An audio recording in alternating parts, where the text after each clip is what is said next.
está por aquí, si digo que sí, está por acá, y puede ser algo en medio contigo, ¿ok? Esa va a ser la opinión, es la forma más simplificada de pensar acerca de una opinión, o de piensa en la posición representada por un artículo de Wikipedia, ¿ok? Entonces, cada una de las personas de los editores son puntitos en este espacio de opiniones, y el artículo también pues está por ahí, ¿no? Representa una opinión que puede estar de acuerdo o no con las opiniones de los otros editores, ¿ok? Luego entra el modelo. En particular utilizamos un mecanismo, un modelo que se llama el modelo de Default de Bounded Confidence.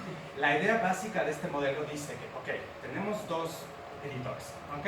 Si las opiniones de estos dos editores están muy lejos, los editores más lejos que un cierto parámetro de tolerancia, estos editores no interactúan entre ellos, ¿ok? Si tú estás demasiado lejos, no me importa lo que dices, bye, ¿ok? Pero si nuestras opiniones están más cerca que este parámetro de tolerancia, sí hablamos y nuestras opiniones se acercan un poquito más. Es decir, tuvimos una conversación productiva y después de un paso de tiempo, nuestras opiniones se juntan, ¿ok? Esta dinámica solo de las opiniones de los agentes normalmente genera ya sea consenso, todo el sistema se pone de acuerdo, o segregación en distintos grupos, un poquito como lo que van a ver aquí. Pero lo que hicimos nosotros para ahora hablar de Wikipedia es que el artículo es una opinión aparte, ¿ok? Entonces están los N agentes y además de eso hay otro que es la opinión del artículo que está aquí, ¿ok? Y para la interacción entre los agentes y el artículo hicimos algo inverso. Dijimos, ok, si yo soy un editor y veo el artículo, si nuestras opiniones están suficientemente cerca, significa que yo estoy de acuerdo con el artículo, ¿ok? Entonces de hecho me acerco tantito a él, es como, ok, estoy de acuerdo con lo que está ahí, aunque no sea igual que lo que yo pienso, pero más o menos igual. También con un cierto parámetro de tolerancia. Pero si estoy muy lejos del artículo, estoy para nada de acuerdo con él, lo muevo, ¿ok? Hago un revert y lo acerco un poquito más a lo que yo pienso. ¿Alright? Entonces dejamos esta dinámica que pase y el comportamiento típico del modelo es algo como lo que ven aquí, ¿ok? Si empezamos con una distribución uniforme en todo el espacio de opiniones y el artículo en medio o en cualquier lugar, ¿no?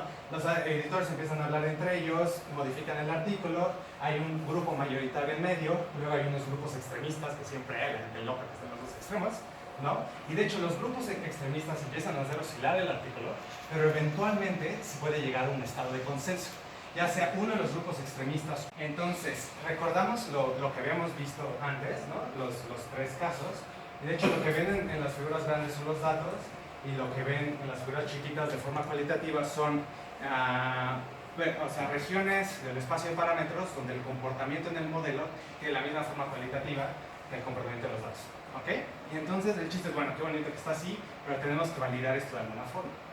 Hay muchas formas de hacerlo porque la dinámica de hecho tiene bastantes, hay muchas formas de caracterizar el comportamiento macro de esta dinámica, pero una de las posibles formas o lo que escogimos fue caracterizando el tamaño de los platós de paz, ¿ok? Lo que llamamos un plató de paz es, piensen en este momento en que por un cierto intervalo de tiempo no hay reverts, ¿no? Hay como un momento de paz, entonces podemos pensar en el tiempo, en el tamaño típico en el tiempo de ese plató, ¿ok?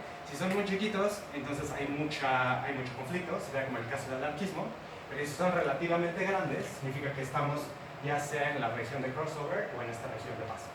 ¿Right? Entonces, vamos a sacar la distribución de los tamaños de esos platós en los tres distintos regímenes, que son los puntos, sacar lo mismo en el modelo y ver que de hecho, al variar los parámetros del modelo, logramos recuperar estas tres regiones en términos del tamaño de los platós.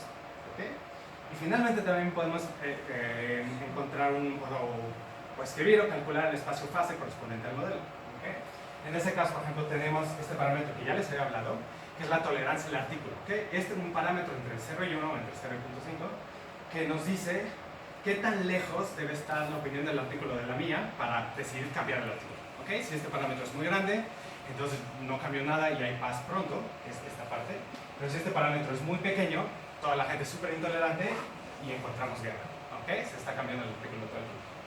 De la misma forma, decidimos introducir otro artículo que era la idea del flujo de editores, ¿no? Que lo que le llaman editorial pool, el conjunto de personas que un día está trabajando o editando un artículo, no es necesariamente estático, que siempre hay un flujo de gente nueva, especialmente con temas muy populares. Siempre hay gente que entra y empieza a editar y gente que se aburre y se va, ¿okay? Entonces hay un flujo. Resulta que como función de este parámetro también encontramos que si el flujo de personas que están editando un artículo es muy pequeño, normalmente los artículos son pacíficos. Pero si empieza a aumentar el flujo, las cosas se hacen, o sea, hay más guerra. y encontramos este régimen de crossover, que es el que corresponde a los ciclos de guerra y paz. Entonces aquí es donde entra la parte del insight, ¿no? Porque nosotros tenemos un modelo que logra reproducir de forma cualitativa y casi cuantitativa algunas de las propiedades del modelo, ¿no? Pero como tenemos estos dos parámetros que son relativamente interpretables, podemos decir o podemos empezar a decir qué tipo de estrategias podemos generar en términos del entendimiento de este modelo para mejorar o disminuir el número de conflictos en Wikipedia. Y aquí fue donde uno de nuestros autores, de hecho, estaba en contacto con Wikipedia, y entonces intentamos decirles, ok, tal vez deberían hacer esto y esto para modificar o para disminuir el número de conflictos en Wikipedia. Y en el cual nos enfocamos fue en esta idea del flujo de nuevos editores. ¿Okay? En temas especialmente complicados, pensar, no sé, o sea, ahorita, páginas de las elecciones políticas en México, en el verano, o temas que por alguna razón global están en las noticias y la gente decide entrar mucho y empezar a trabajar en un artículo de Wikipedia, eso va a generar mucho conflicto porque nos estamos moviendo en esta dirección hacia la zona de guerra. Entonces lo que Wikipedia como medida de control podría hacer es congelar el artículo, decir, stop, ahorita nadie nuevo va a poder entrar a la página de internet, vamos a disminuir artificialmente el flujo de editores, calmar las cosas, dejar que lleguen a un consenso, al menos pasar a esta zona y después ya dejar que entre la gente y seguir, ¿no? Y de esa forma se puede controlar, al menos disminuir el tipo de conflicto. Entonces, este es un ejemplo en el cual decimos, ok, empezamos con datos, tenemos una pregunta, hacemos un modelo, y el modelo nos da cierto insight, el cual se puede transmitir o se puede transformar en una política pública, en ese sentido, que intenta controlar el comportamiento social en un sistema y por lo tanto aumentar su eficiencia o las ventajas de esta plataforma, que en este sentido es la difusión de información lo más factual posible acerca de Entonces, vamos al segundo. En este caso cambiamos un poquito, seguimos en redes sociales, pero me gustaría hablar de la idea de la influencia social. En particular esta idea de que nosotros como sociedad vivimos en una red social, ¿no? Y hay muchas cosas que están fluyendo o dispersándose o moviéndose de una persona a otra en estas redes sociales. Piensen en ideas, productos, cualquier cosa que, ¿sabes? Una persona te dice, oye, deberías probar este producto o esta idea o meterte a esta página porque es una maravilla, ¿no? Y eso está basado en una idea social, la idea de influencia social o el peer pressure, que dice, o es una teoría que viene de gente como Granovetter de los 50 y antes, que nos dice que las decisiones que nosotros tomamos día a día no las hacemos en un vacío, no son decisiones que solo dependen de nuestra personalidad y de nuestro, ¿sabes?, estructura cognitiva dentro de nuestras cabezas, sino que siempre dependen también de las decisiones de otras personas. Siempre estamos continuamente pensando en lo que nuestros amigos o nuestra vecindad social alrededor de nosotros piensa acerca de tomar una decisión y utilizamos esa información para hacer nuestra propia decisión. ¿Okay? Siempre somos parte de una influencia social que nos hace tomar una decisión. Y esto genera, como les había dicho al principio, también un proceso de heterogeneidad. Hay gente que va a ser muy borrego y entonces siempre va a hacer lo que sus amigos hacen, y otras personas van a ser excesivamente tercas y dicen, no, aunque todos mis amigos tengan un iPhone, yo nunca voy a tener uno, me voy a morir antes de tener uno, ¿ok? Entonces, lo que nos gustaría hacer es explorar esta idea de la influencia social en las redes sociales, utilizando en particular el ejemplo de Skype, ¿ok? Skype como esta herramienta de mensajería que genera de hecho una red social en internet, y esta red social está cambiando en el tiempo, ¿ok? La ventaja que tuvimos aquí fue que hicimos como investigadores un contrato, una conexión con Skype y nos permitieron tener acceso a sus datos privados, ¿no? La forma en que la red de Skype crecía en el tiempo. Como intercambio nosotros podíamos escribir artículos al respecto y de hecho teníamos que darle cierto insight de cómo mejorar sus estrategias de marketing para que, pues, ganaran más dinero y esta red social creciera lo más rápido posible, que es lo que les importa. Entonces, en este caso en particular, podemos pensar, ok, tenemos la red de Skype, que en ese momento la analizamos, todos los datos que estaban entre 2003 y 2011, 510 millones de nodos de personas en todo el mundo, con 4.4 billones de links, de interacciones entre personas. Todos ustedes, si tienen Skype, están aquí. Entonces, bueno. El chiste de Skype es que esta información, ¿no? la gente que utiliza de forma gratuita Skype forma una cierta red que está aquí, ¿no? Pero esta red, de hecho, digamos que es un subset o una parte de la red social verdadera que existe en el mundo real, ¿no? Nosotros no podemos conocer toda la red real porque no tenemos información, ¿no? Pero sí conocemos esta que es, digamos, un mapeo incompleto de la red verdadera. Si tu mejor amigo está en Skype, entonces sí conocemos ese link. Pero si tu abuela no está, entonces no conocemos ese link social. Aunque ese link exista, no lo conocemos, ¿ok? Necesitamos acumular más y más información para eventualmente conseguirlo, ¿ok? Bueno, además de tener la red gratis, no sé si sepan, pero pueden poner dinero en Skype y luego empezar a utilizar algunos servicios como hacer llamadas internacionales y cosas así.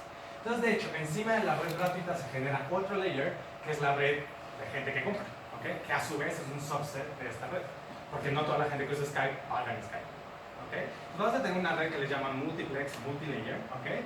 que tiene distintos tipos de interacciones, y el chiste, lo que nos gustaría es entender cómo estas layers, de hecho estas dos, porque son las únicas que tenemos datos, cómo evolucionan en el tiempo. Y en particular, cómo evoluciona esta red de paga en términos de la red de accounts. Y aquí es donde entra la idea de la influencia social. Lo que nos gustaría saber es, enfocados en cada individuo, ¿no? Hacernos la pregunta de, imaginen que ustedes tienen K amigos, 10 amigos, ¿ok? Todos sus amigos. Si de estos 10 amigos, 5 han empezado a pagar en Skype, ¿qué tan probable es que después de que esos 5 lo hayan hecho, tú lo vayas a hacer? ¿Okay? ¿Qué tanta influencia social en tu grupo de amigos necesitas para finalmente tomar la misma decisión que ellos? ¿Okay? Entonces, aquí es donde empezamos a hacer ciertas medidas sobre esta red social. De entrada podemos tener la distribución de grado, ¿no? No sé si han escuchado eso. El grado simplemente es el número de conexiones que tienes en la red, K, luego sacas la distribución de eso, y en sistemas complejos típicamente estas distribuciones son anchas, tienen cola larga, ¿okay? Por ejemplo, en este caso es una log normal, entonces te dice que el valor promedio no caracteriza realmente toda la distribución, y la cola es muy larga, entonces hay una probabilidad no pequeña de que haya ciertos nodos, personas en la red, que tengan un número de amigos demasiado grande, cientos, miles, ¿okay? Los hubs o la gente excesivamente popular en algún sentido en la red social, ¿okay?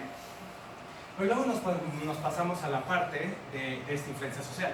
Entonces podemos hacer la pregunta, ¿cuál es la fracción de tus amigos, de tus K amigos, que tienen que adoptar Skype de paga antes de que tú lo hagas? Para todos los individuos que de hecho se adoptaron Skype de paga eventualmente, ¿okay? Esta distribución también es lo normal, ¿okay? En el intervalo de 0 a 1. Entonces, esto nos permite identificar más o menos como 3 tipos de personas, ¿okay? De un lado, podemos pensar en las personas que necesitan 0 amigos antes de que ellos adopten Skype, ¿okay? Eso es lo que en la literatura de contagio social se llama como los innovadores. Necesitan 0 influencia social. Después viene en particular las personas que necesitan un amigo. Se les llaman vulnerables, ¿okay? Si uno de mis amigos, quien sea, empieza a usar, yo lo voy a hacer. ¿Okay? También son vulnerables al contagio social de este producto o esta idea en la red. Y después viene la gente que necesita mucho más de eso, los tercos, ¿okay? Yo necesito que todos mis amigos hagan algo antes de que yo lo haga. Ellos normalmente se llaman estables, ¿okay? Entonces vamos a tener este conjunto de innovadores, vulnerables y estables, y el número de estos grupos va a cambiar en el tiempo. Entonces aquí tenemos una gráfica de la cantidad de esos grupos de personas, cómo funciona el tiempo. Los rojos son los vulnerables, los rojos son innovadores, los Kentan, los rockstars, ustedes que empiezan al principio, ¿no? Luego vienen los vulnerables que están conectados a un innovador y se convencen inmediatamente, ¿okay? Y entonces sigue una evolución temporal relativamente similar. Y un poquito después vienen los azules, todos los estables, que necesitan una masa crítica a su alrededor de innovadores y vulnerables para finalmente adoptar, ¿okay? Entonces, y eso es todo, y esta es la combinación de todos, ¿no? Entonces lo que nos gustaría ahora es crear un modelo lo más sencillo posible que reproduzca esta dinámica y nos permita pues tener cierto insight de qué se necesita para maximizar el tamaño de esta red de paga en un intervalo de tiempo específico, ¿okay? Cómo jugar con las cantidades de innovadores y vulnerables para que eso pase. Entonces, el modelito que utilizamos es algo muy sencillo, se llama el modelo Threshold Models, empezó con Watts. Entonces, y la idea es básicamente lo que ya les dije. Nosotros tenemos una red, ¿no? Una red social, en la cual de inicio toda la gente es susceptible, ¿ok? Piensen también como en una infección epidémica, como una enfermedad. Entonces, toda la gente es epidémica, o sea, toda la gente es capaz de ser influenciada y es susceptible a seguir esta idea o a seguir el producto o lo que sea. Pero hay y esto fue lo que nosotros le agregamos a nuestro modelo, hay ciertas personas, en este caso los cuadraditos, que son inmunes, ¿ok? No, por más que les diga que Skype es lo mejor del universo, que no sé qué, nunca lo van a hacer, quieren vivir debajo de un puente o en una cueva y nunca van a entrar en internet, ¿ok? Y hay gente de este estilo. Entonces va a haber ciertas personas que nunca van a aceptar una idea, ¿ok? Digamos que su threshold es más de 1 o exactamente 1, ¿ok? Necesita que al menos todos sus amigos vayan. En este caso ni siquiera es eso, pero bueno. Pero tenemos los demás. De los demás va a haber ciertos nodos, en este caso los rojos, que van a innovar y van a adoptar a Skype o al producto de forma espontánea. ¿Okay? Y ellos, de hecho, lo hacen con una tasa relativamente constante en el tiempo. ¿Okay? De hecho, nos sorprendió mucho que eso fuera constante en el tiempo. ¿Okay? Sin importar todas las campañas de marketing que Skype hacía, todo lo que hacía, se rompían el cuello y les pagaban muchísimos salarios a toda su gente de marketing para que convenciera a la gente, siempre es constante, no importa, ¿no? En una cierta escala de tiempo. Entonces estas personas empiezan a aparecer, ¿ok? Estas personas, si están conectadas a un agente vulnerable, que son los verdes, solo necesitan que una persona use Skype antes de que ellos lo hagan, ¿no? Entonces se convencen, ¿ok? Luego lo que va a pasar en el sistema es que va a haber un proceso de percolación. Esto es de hecho igualito a los problemas de percolación en física.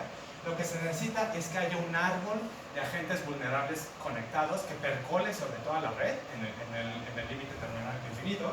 ¿Okay? Y en el momento en que eso pase, hay una transición de fase y entonces va a haber, si existe un árbol de vulnerable percolador, entonces todos los agentes estables que están conectados al árbol van a tener el número suficiente de vecinos infectados para que ellos también adopten. Y de hecho va a haber una cascada de transmisión de este comportamiento y en un periodo de tiempo muy pequeño toda la red va a adoptar, excepto los nodos que desde el principio dijeron nosotros para nada. ¿Okay? Y este es el modelo y ahora el chiste es, bueno, pues vamos a intentar ajustar esto a los datos que tenemos, donde digamos que el único parámetro no medible directamente del comportamiento del sistema es el número de nodos inmunes. ¿Okay? Porque como nosotros solo tenemos una cantidad finita de información, no en el futuro sino hasta ahorita, no sabemos de toda la red, de toda la población mundial, cuántas personas de hecho nunca van a aceptar Skype en el futuro. No podemos saber si no tenemos suficientes datos. Y el chiste es que hay que meter eso. ¿Okay? Entonces en la parte de validación, de nuevo, es una dinámica multidimensional, hay muchas formas de intentar validar, escogemos algo, ¿no? Y en particular nos interesamos en esta idea de estos pequeños árboles de nodos vulnerables que adoptan Skype por inducción de un nodo innovador. ¿Okay? Entonces aquí lo que pensamos es que tenemos uno de estos nodos innovadores, está conectado a ciertos nodos vulnerables, estos nodos vulnerables adoptan debido a este, ¿no? Entonces digamos que es el efecto de cada innovador en la red. ¿Okay? Vemos cuál es la distribución del tamaño de estos, del tamaño de, ¿sabes? O sea, el tamaño del árbol. Es una red que no tiene ciclos. Y entonces vemos que en general estos árboles son pequeños, ¿okay? Pero los árboles que vemos en los datos y en el modelo, calibrando los parámetros, son muy parecidos. Así estamos bien, ¿no? Reconocemos esa parte del modelo. Y por el otro lado, pensamos, ok, no solo hay que ver en el tamaño de estos árboles vulnerables, sino en la correlación o la relación que tienen el tamaño de estos árboles vulnerables con el grado del innovador. ¿Okay? Como habíamos visto al principio, el grado es el número de conexiones que cada nodo tiene, entonces es cierto, digamos que una medida de popularidad o de qué tan bien conectado es tu nodo, ¿no? Si ese grado es, entonces, ¿qué pasa? Si ese grado, si el grado de nuestro innovador es muy pequeño, no tiene amigos, ¿no? Entonces el tamaño del árbol inducido es muy pequeño también. Pero mientras más popular es, cuando tenemos un hub, entonces el tamaño del árbol inducido es más grande, una relación relativamente lineal en ese caso, ¿no? Y entonces también nos dice un poquito cuál es la capacidad potencial de influencia de un nodo, ¿no? En términos de marketing esto también es muy importante, es decir, le puedes decir a los marketers, o sea, si quieres poner una campaña, si quieres dar ofertas, enfócate en estas personas porque ellos son los que tienen la capacidad potencial mayor para afectar el crecimiento de tu red social, ¿ok? De nuevo, lo que sale en los datos y lo que sale en el modelo es igual. Entonces el modelo como relativamente funciona. Ahora que el modelo está calibrado, nos puede ayudar a tener cierto insight o a decir un poquito algo acerca del sistema que no sabíamos. En este caso es una estimación del único parámetro que no conocíamos. Lo que les dije, la fracción de nodos inmunes del sistema. Entonces en particular lo que podemos hacer es, después de los 6 años del crecimiento de la red social, ¿okay? Nosotros podemos ver el tamaño relativo de infección, ¿okay? El tamaño del componente infectado más grande en la red, que es el número de personas que han adoptado Skype de toda la población después de cierto tiempo, ver lo que de hecho vemos en los datos, ¿no? Y ver en el comportamiento del modelo como función de este parámetro desconocido, R, que es la fracción de nodos inmunes, desde 0 hasta 1, cuál es el valor de ese parámetro que nos da de hecho lo que vemos en los datos, ¿okay? Y entonces en este caso en particular vemos que para reproducir el tamaño o el tamaño de la red social de Skype en el modelo, dado que cierta parte de la población mundial es inmune, necesitamos que esta parte de la población social que es inmune sea como el 78% o algo así. Es muy grande. Entonces, lo que nos dice esto es que por más que haga Skype, se rompa la cabeza y hagan cosas para intentar dominar a todo el mundo con su red social, solo van a lograr tener algo alrededor del 20% de la población mundial. Que está muy bien, son millones y millones de personas, ¿no? Pero bueno, entonces el chiste es, este insight les permite saber qué tan bien o mal están haciendo. Dicen, todavía no tenemos 6 billones de personas, nunca vas a poder tener, tal vez vas a tener 1.000 millones de personas, ¿no? Entonces te ayuda un poquito a entender qué es lo que está pasando en este tipo de dinámicas. Ya para acabar, quisiera hablarles de este proyecto que estamos haciendo con colaboradores en el IMAS y en el Instituto de Física. Esto va en proceso, entonces todavía no trabajamos tanto, pero ahí vamos, ¿no? Y aquí salimos un poquito de los problemas sociales nada más y regresamos a los sistemas complejos en general, ¿ok?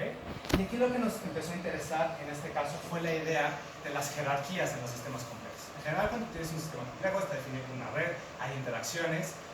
Es muy común que haya la emergencia de una cierta jerarquía. Cuando los elementos de tu sistema complejo necesitan cumplir cierta función, ¿no?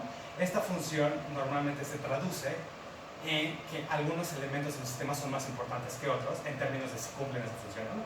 ¿Okay? Entonces hay una emergencia de una cierta jerarquía. Y esta jerarquía, la importancia relativa de elementos en el sistema, tiende a cambiar en el tiempo. Entonces la pregunta que nosotros tuvimos fue, estas jerarquías o la emergencia de estas jerarquías depende de los detalles del sistema, es decir, va a haber jerarquías distintas para sistemas biológicos o para sistemas tecnológicos o sociales, o de hecho hay regularidades o generalidades en todas estas jerarquías que no dependen de los detalles del sistema. Una pregunta muy difícil, ¿no? Entonces podemos encontrar cierta universalidad aquí, o no, todo depende de los detalles y los sociólogos tenían la razón. Vamos a ver. Entonces, lo que hicimos en este caso fue, ¿no? Usamos datos, ¿no? Recolectar la mayor cantidad de datos acerca del desarrollo de jerarquías en sistemas complejos. Y aquí hay muchísimos ejemplos, podemos ir tan en detalle o no como quieran, pero tenemos cosas como sistemas en la naturaleza. Piensen en regiones de Japón, donde la cantidad que define, las regiones son los elementos, y la cantidad que define la importancia de una región es el número de terremotos que tiene, ¿no? Entonces, la región más tectónicamente activa es la más importante o más relevante, y eso nos dice una medida de qué tan importante o no esa región es, como se llama, ¿no? Entonces, literal piensen en un top, como el top 100 de las zonas con más terremotos y cómo eso varía en el tiempo, ¿ok? Nos podemos ir a sistemas económicos, compañías por la cantidad de dinero que tienen o qué tan grandes son en las bolsas, países por su nivel de desarrollo socioeconómico, dependiendo de estos índices de desarrollo socioeconómico que están en internet. Podemos pensar en sistemas de infraestructura como metros. Los elementos del sistema son las estaciones y su importancia es qué tantas personas visitan las estaciones en un día, ¿no? Como funciona el tiempo. Entonces está la estación más visitada, además de Valderas, una de esas, y bla, bla, ¿no? Finalmente, lenguajes, con la base de datos de Google Ngram, podemos ver tienen versiones digitalizadas de todos los libros que ha habido en los últimos 500 años, al menos en inglés. Entonces podemos ver cuáles son las palabras más utilizadas en todo como canon de palabras. Entonces decimos, bueno, este es el top 1, top 2 y así, ¿no? Sistemas sociales, cuáles son las universidades con mejor ranking, en redes como Skype y The Guardian, quiénes son las personas más populares porque su grado es mayor o no, bla, bla. Y finalmente deportes, donde los rankings ya están muy bien definidos, ¿no? Quiénes son los mejores jugadores de acuerdo a los puntajes de cada uno de estos deportes. Todos los sistemas en términos de ranking son lo mismo, pero los detalles son muy distintos porque tienen interpretaciones muy distintas, la definición de elementos y de posiciones, ¿no? Pero bueno, lo que empezamos a ver es que antes de empezar o olvidándonos de todos los detalles, nos dimos cuenta de que como función del término, como función del tiempo, en términos de la cantidad de elementos nuevos que entran y salen de un sistema, parece que todos esos sistemas están en dos categorías. Hay como sistemas abiertos y sistemas cerrados, ¿okay? Los sistemas cerrados van a ser típicamente sistemas en la naturaleza o en la infraestructura, ¿no? Que están diseñados para no cambiar mucho en el tiempo. Por ejemplo, el número de estaciones de metro en una ciudad no cambia día a día, sino como que se quedan ahí tal vez cada década hacen una nueva, ¿no? En Finlandia hacen una casa, ¿no? Pero bueno, pero son como sistemas relativamente cerrados porque los elementos del sistema no cambian, ¿okay? Pero luego va a haber otros sistemas, en particular deportes o sociales, palabras, ¿okay? Donde todo el tiempo se están generando nuevas palabras en una cierta escala de tiempo, o en deportes empieza a haber nuevos deportistas todo el tiempo, los otros se hacen viejitos, se van, ¿okay? Hay como un flujo, ¿okay? De elementos del sistema. Entonces nosotros podemos agarrar ese flujo, lo calculamos en lo que llamamos la apertura, que tan abierto es un sistema como función del tiempo, y vemos que algunos sistemas son muy cerrados y hay como una dispersión en sistemas muy abiertos, ¿no? La apertura o este flujo promedio lo tenemos aquí. Entonces pueden ver que los sistemas típicamente de infraestructura y de naturaleza están como por aquí, y todos los demás, lenguajes, deportes, varias cosas sociales, están por aquí. ¿Okay? Entonces, ¿cuál es la cosa interesante? Que esta clasificación cualitativa entre sistemas abiertos y cerrados, de hecho nos dice algo acerca de la forma típica en que estas jerarquías están en el tiempo. ¿Qué significa la apertura? Sí, la apertura es en cada paso del tiempo. Esto es, si piensas que tu sistema tiene, o sea, tu ranking tiene n elementos, tiene 100, Sí. ¿ok?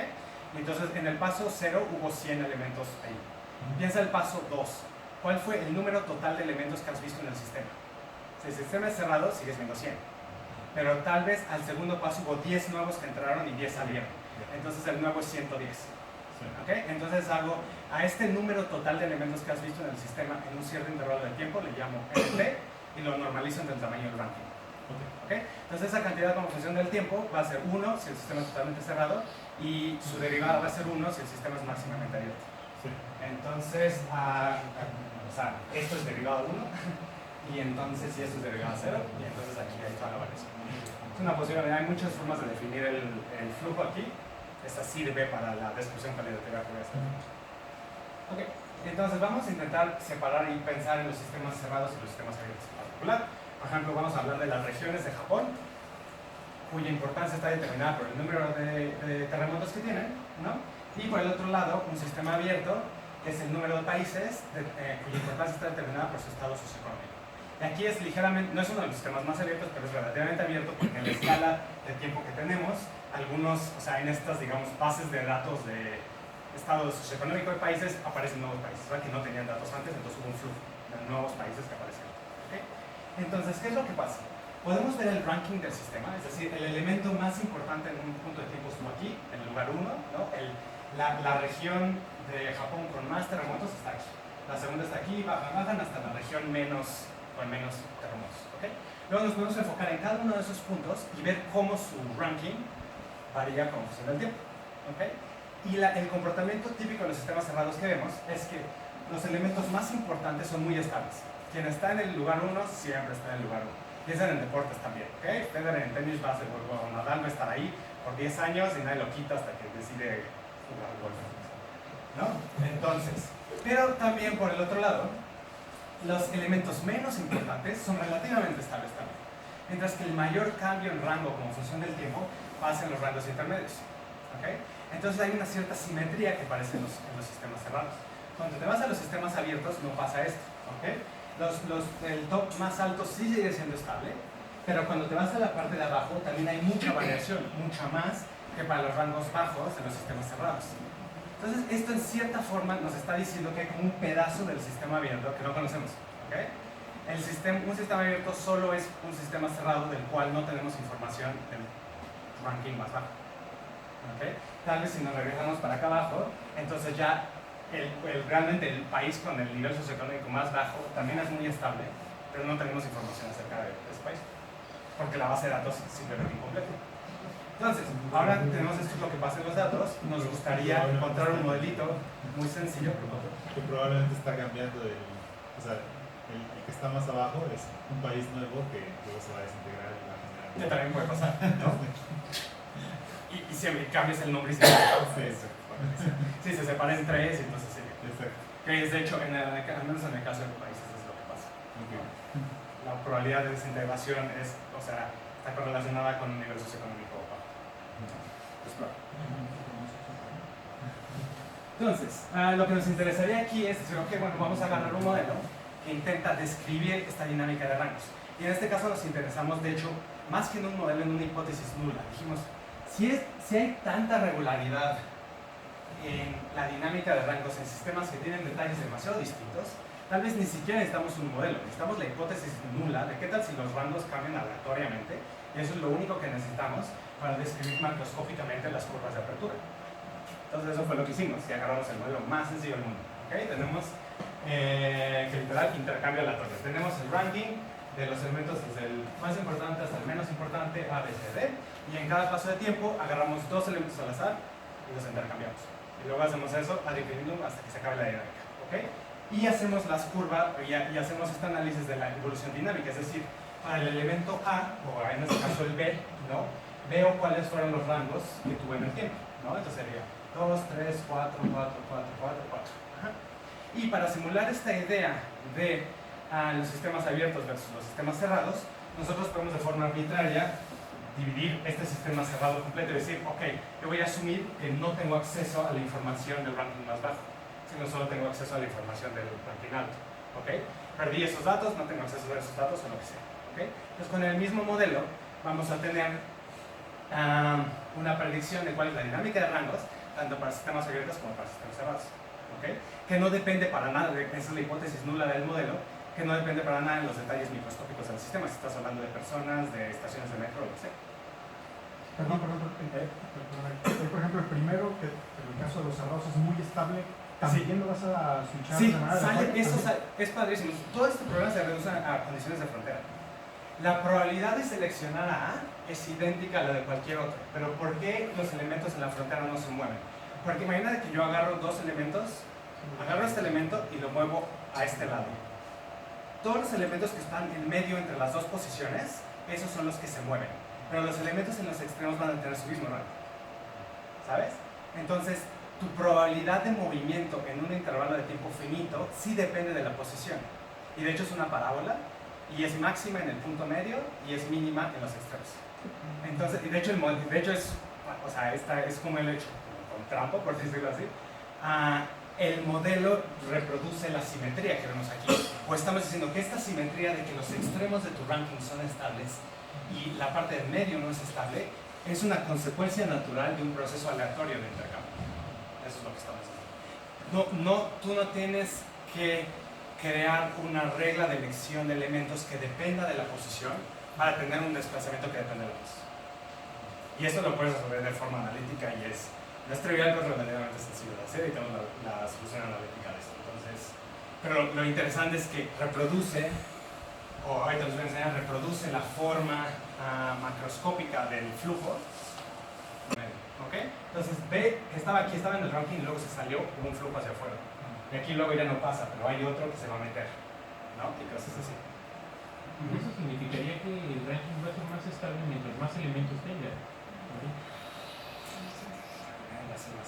Pues estoy pensando en un sistema de 3 elementos y ok, te estás yendo como al...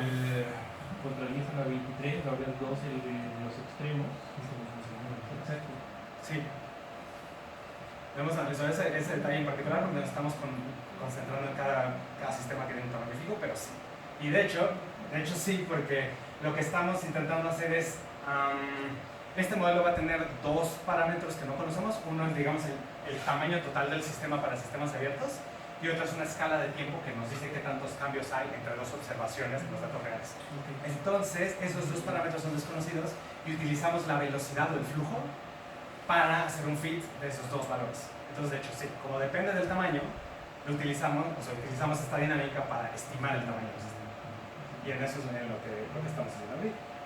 Entonces, de hecho, lo que pueden ver aquí son simplemente la idea de que para ciertas bases de datos, la forma funcional típica de estas curvas de apertura, es decir, el flujo que entra o sale, se puede, o sea, se recupera de forma cualitativa en el modelo y también se puede ajustar con estos dos parámetros que te digo, de hecho, el tamaño del sistema y una escala de tiempo. Entonces, aquí es donde estamos ahorita, es trabajo en progreso, pero ahora lo que nos gustaría es utilizar esta información que hemos descubierto acerca de los sistemas abiertos, es decir, un estimado del tamaño y de una cierta escala de tiempo de qué tan rápido el ranking está cambiando en un sistema, para hacer predicciones acerca del futuro de la evolución de rangos de ese sistema.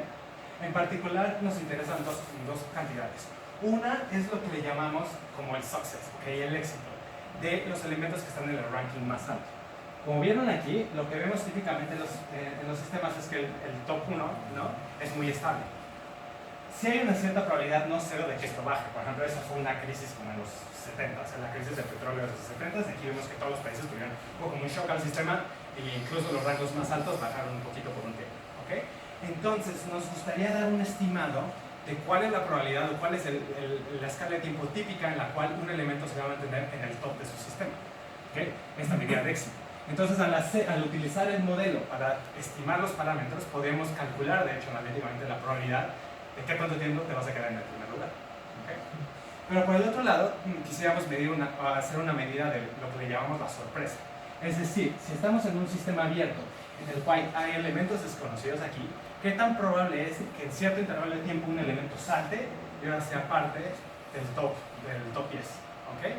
Piensen en un deporte, tenis, llega a alguien de 10 años, de 20 años que nadie conoce y de repente es el mejor jugador en 2 años. ¿Okay? ¿Cuál es la probabilidad de que esto pase? Entonces, eso es lo que nos gustaría hacer ahora y de esa forma intentar decir que la probabilidad de éxito, la probabilidad de sorpresa de hacer algo que no había podido ser predicho antes, no depende de los detalles del sistema, sino depende simplemente de procesos aleatorios dentro de un sistema autoemergente de creación de dinámica de rango. Entonces estamos y podemos platicar más al rato si quieres acerca de los detalles de esto que está acá. Entonces, ya para terminar, quisiera hablarles un poquito del futuro, lo que siento que sigue en las siguientes décadas, o cuáles son los retos más importantes en ciencia social computacional y en análisis de sistemas complejos que tenemos hasta ahorita, ¿no? Entonces, la primera, como les he dicho hasta este momento, siento que el análisis de sistemas complejos tiene estas tres partes. ¿Okay? Primero necesitamos conseguir datos, luego hacer modelos y finalmente obtener un insight o entender un entendimiento o aplicar estos modelos y datos a los sistemas reales. ¿Okay? Pero normalmente lo que pasa con esos trabajos profundamente interdisciplinarios es que incluso las herramientas de modelado matemáticos que utilizamos vienen de muchos campos y no es trivial el juntarlas. ¿Okay? Y algunas de esas técnicas tienen ventajas y desventajas y no sabemos exactamente cómo juntarlas. En particular quisiera hablar de los modelos. Nosotros como físicos estamos muy acostumbrados a los modelos físicos. ¿Okay? Es decir, tenemos un sistema, nos olvidamos de los detalles, intentamos encontrar los mecanismos fundamentales, hacemos este modelito, hacemos una predicción aproximada y decimos, ok, lo que necesitamos hacer ahora para el futuro es agregarle más y más mecanismos a ese modelo, hacerlo más preciso, agregarle más parámetros para mejorar la accuracy, como para qué tan buenas son nuestras predicciones, ¿no? Pero por el otro lado, si yo voy con gente en ciencias de la computación, me va a decir, ok, no sé por qué estás haciendo eso.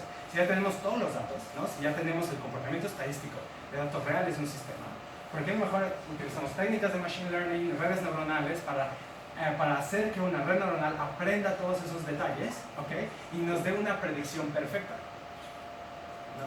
En una cierta escala de tiempo después de nuestra última observación?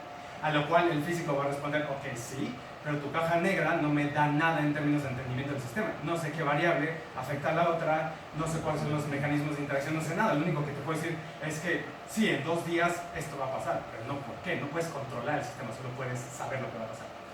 Entonces, esto pasa muchísimo en ciencias de la complejidad. Tenemos gente de distintas, y bueno, y si hablamos luego con los sociólogos y antropólogos, es mucho más difícil porque incluso la definición de un modelo es distinta. Entonces, lo que pasa aquí es que tenemos que empezar a pensar cómo juntar estas técnicas, ¿no? Cómo lograr tener modelos híbridos que tengan los mecanismos subyacentes de la física, pero la capacidad de predicción de las técnicas de machine learning, incluso algo nuevo. Tenemos que empezar a pensar que tal vez incluso nuestra definición de lo que es un buen modelo, una buena descripción matemática en sistemas complejos, tal vez no sea lo mismo que en sistemas más sencillos como los sistemas físicos.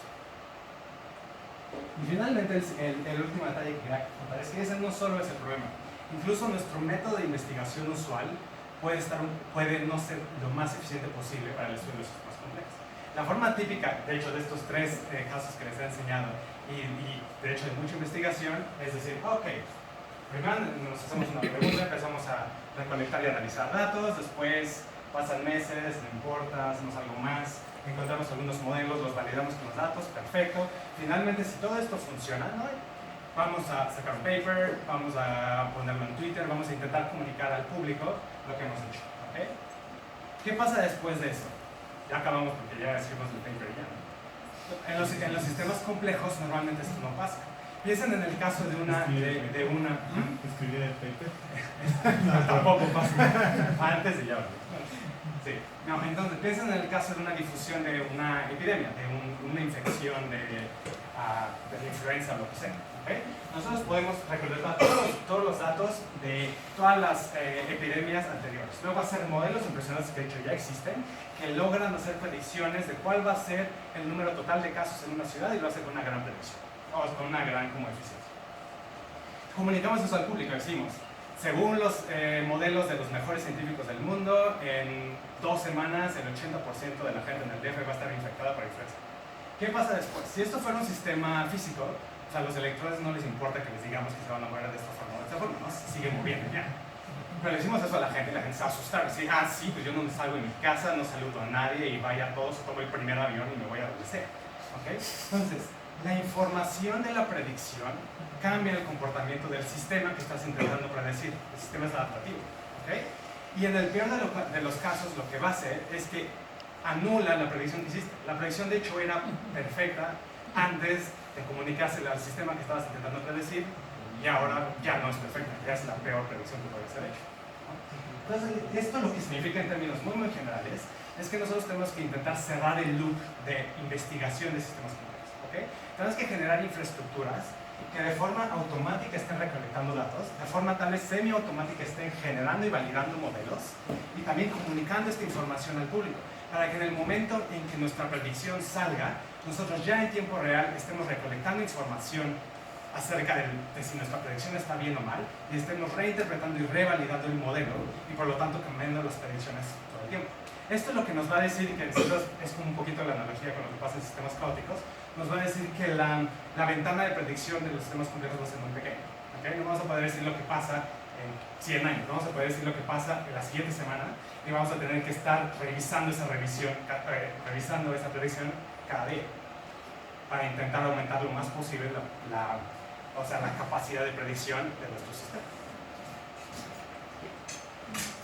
Y entonces ya para acabar, lo que me gustaría decir es, para toda la gente que está interesada en ciencia de la complejidad, en ciencia social computacional, me parece que tenemos que ser todólogos en cierto sentido, ¿no? Tenemos que ser gente que, por un lado, somos investigadores siempre, ¿no? Que nos encanta el conocimiento fundamental, nos encantan las preguntas que nos permiten entender lo que realmente está pasando en los sistemas sociales biológicos, lo cual cambia, digamos, una escala de tiempo larga, ¿no?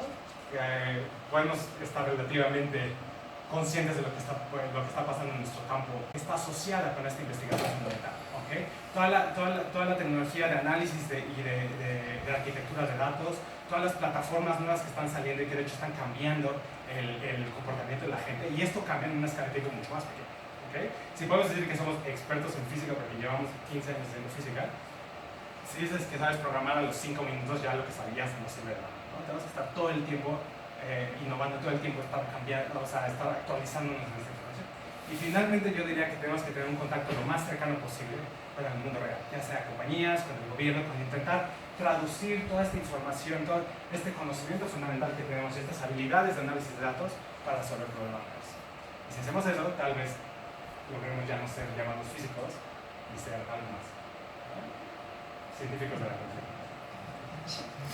Eso es todo, muchísimas gracias y podemos discutir más si se tienen preguntas.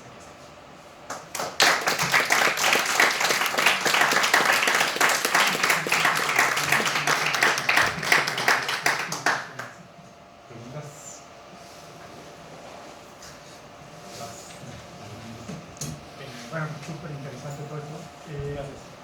¿Tienes alguna diapositiva en donde nos pudieras enseñar el tipo de ecuaciones que salen? Si quieres, ahorita en los papers se los enseño, porque no lo tengo, esto está en la computadora de los 70 aquí. No podemos conectar la computadora entonces no lo puedes. Te puedo enseñar. No se conectan al mundo real. Sí.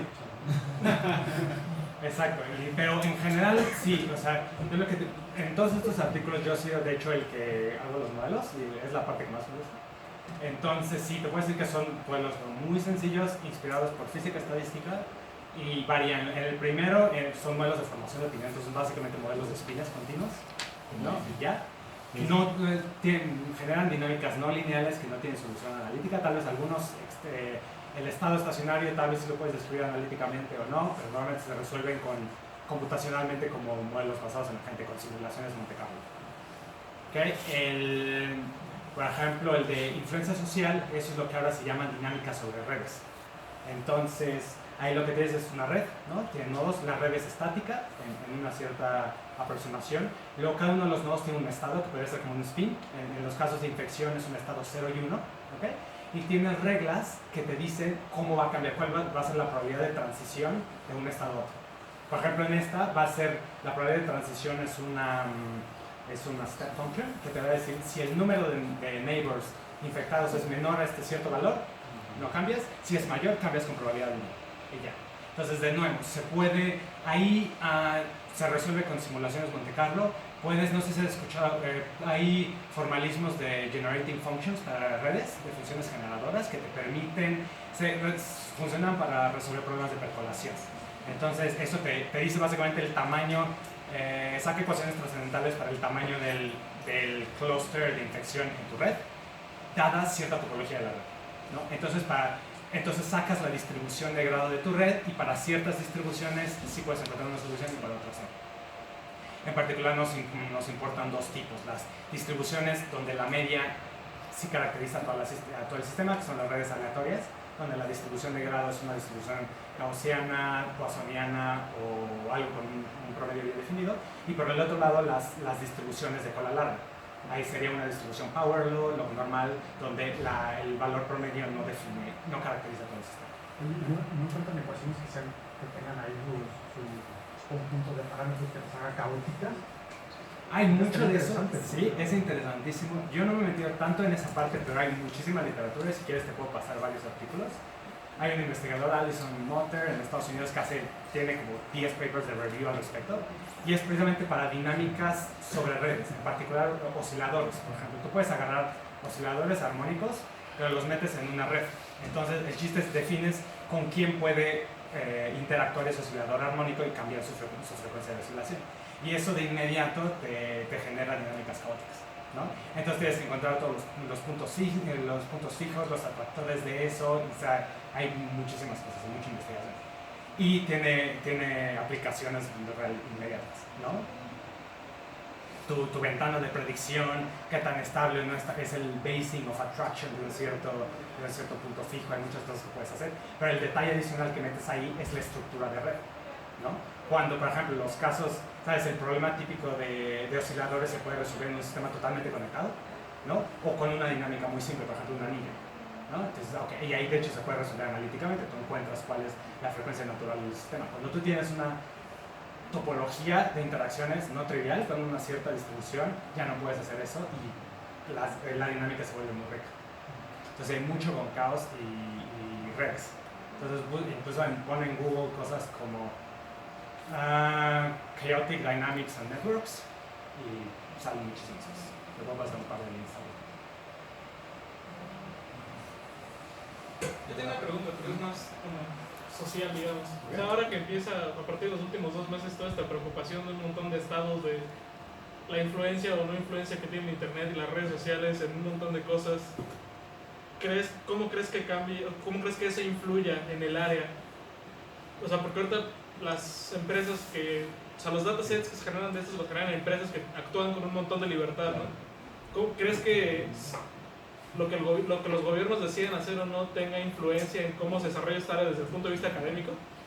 Sí, hay muchas formas de responder a esta pregunta, creo, porque es muy, muy abierta.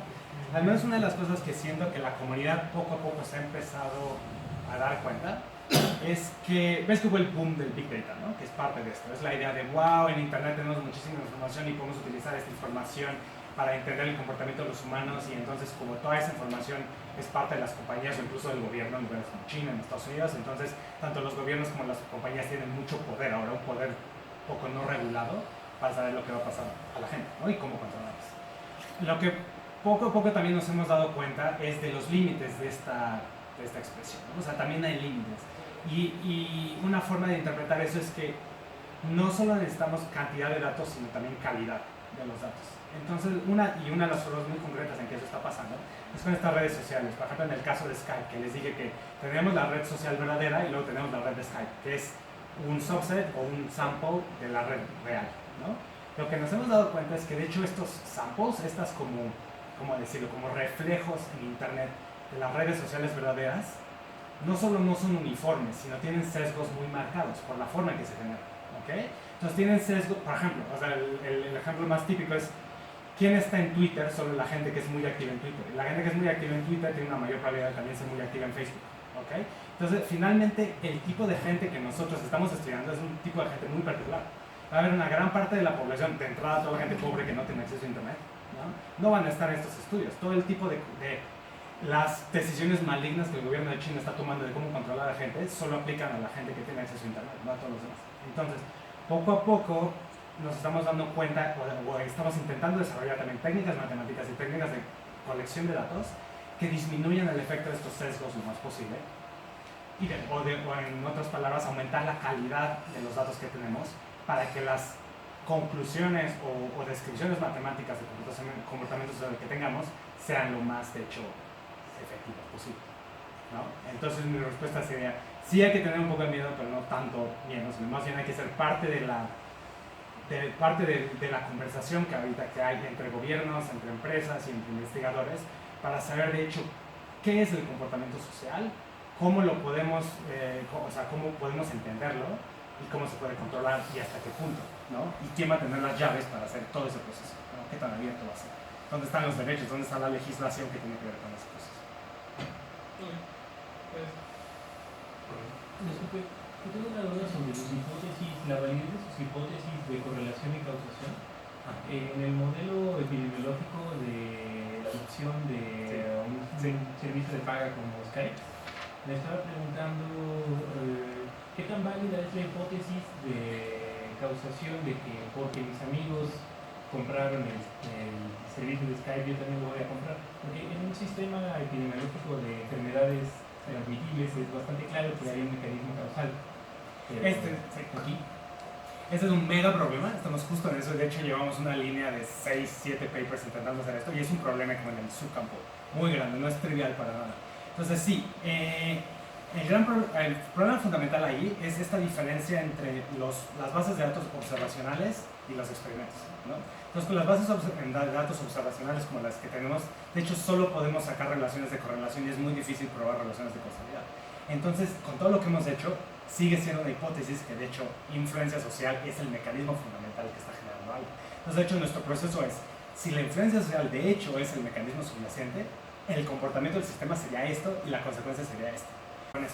Una de ellas de hecho es el contagio simple, que la probabilidad de contagio no va como una función, como un step function, sino de hecho es proporcional al número de vecinos, que eso es más como epidemic spreading, eso es como si fuera una infección.